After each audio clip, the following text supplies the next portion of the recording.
In September 2023, FDA approved Aphexda, a hematopoietic stem cell mobilizer that is indicated in combination with filgrastim to mobilize hematopoietic stem cells to the peripheral blood for collection and subsequent autologous transplantation in patients with multiple myeloma.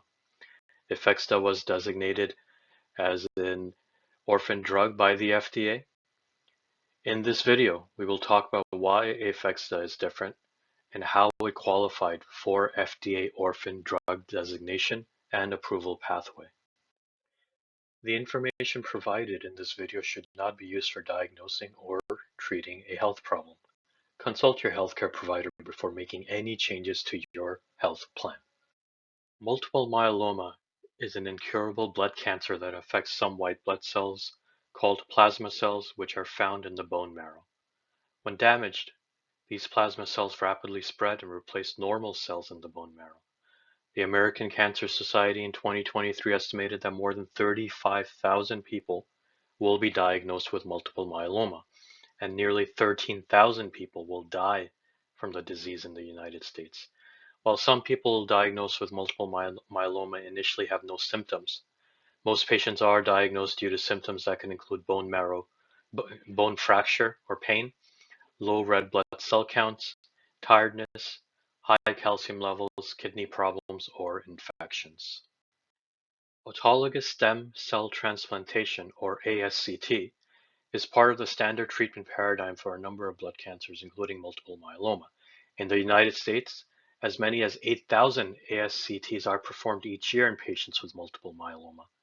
The current ASCT standard of care is utilizing granulocyte colony stimulating factor, also known as filgrastim, to force blood stem cells to move from the bone marrow, where they're produced, to the bloodstream, where they can be collected using a process called apheresis.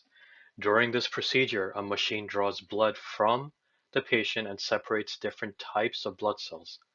Only the stem cells are collected while the remaining cells are infused back into the patient. The mobilization of blood stem cells using G-CSF alone is a slow procedure, usually requiring 4 to 8 daily injections and 1 to 4 apheresis sessions. Now let's talk about why Aphexda is different. Aphexda is a stem cell mobilizing therapy that works by blocking the CXCR4 receptor protein, which is involved in retaining stem cells within the bone marrow, facilitating their exit into the bloodstream. The efficacy of Aphexda was based upon the proportion of patients who received a cell collection goal of greater than or equal to 6 times 10 to the 6 CD34 positive cells per kilogram in up to 2 apheresis sessions after administration of filgrastim and a single administration of Aphexda or placebo in the clinical trial. Efficacy results showed that 67.5% of patients in the Aphexda treatment arm versus only 9.5% in the placebo arm achieved the cell collection goal, which is a significant difference.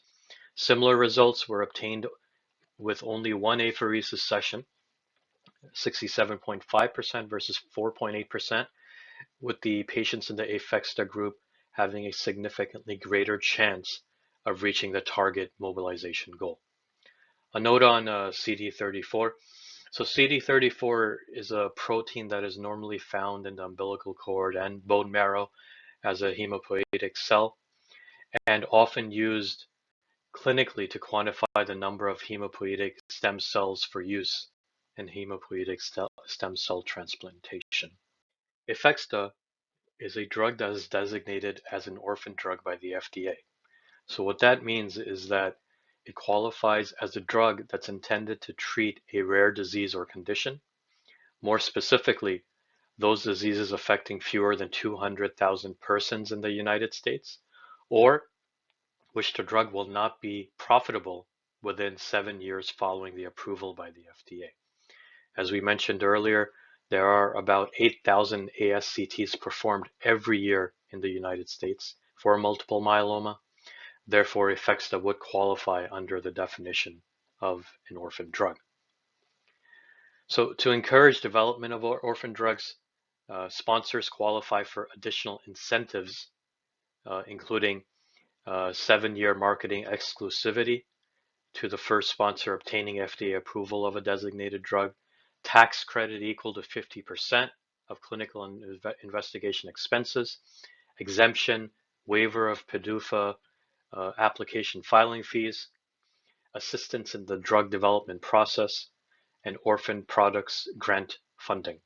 So these are all different ways for the FDA to encourage companies to study new products for those diseases affecting a lower amount of individuals in the United States.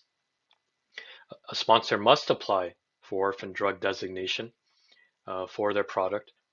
To become eligible for orphan drug status, a previously approved drug may be eligible for orphan drug status if it meets the definition of an orphan drug and is a previously unapproved drug, a new orphan indication for an unapproved drug, for an approved drug, and the same drug has already been approved but with a potential to be clinically superior.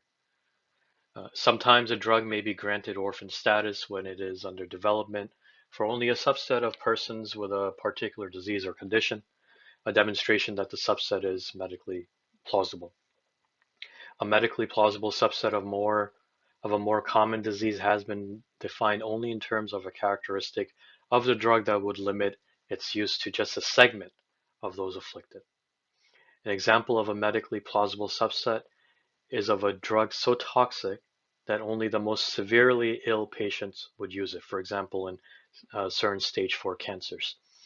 There would be too many risks for a less ill patient to use that therapy, as the risks would outweigh the benefit for that use. So let's talk a little bit more about Aphexda itself. Like I mentioned before, it is a hematopoietic stem cell mobilizer. It works in the body by inhibiting a receptor called the CXCR4. So treatment with Aphexda resulted in leukocytosis, meaning creation of white blood cells, and elevations in circulating hematopoietic stem and progenitor cells into the peripheral circulation. Stem cells mobilized by Aphexda were capable of engraftment with long-term repopulating capacity.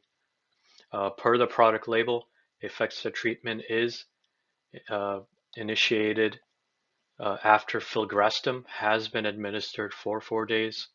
The recommended dosage of Aphexda is 1.25 milligram per kilogram actual body weight by subcutaneous injection 10 to 14 hours prior to the initiation of apheresis.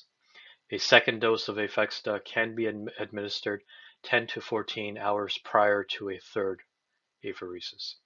Patients should be aware of some risks associated with the product, including anaphylactic shock, tumor cell mobilization, and injection site reactions. Speak to your doctor about these and other potential risks. And for full product information, please do refer to the approved product label on the FDA site. Remember to subscribe, like, and share this video. I hope you did find it useful. If you have any more suggestions for any additional videos you'd like to see, please do enter them into the chat. Thank you.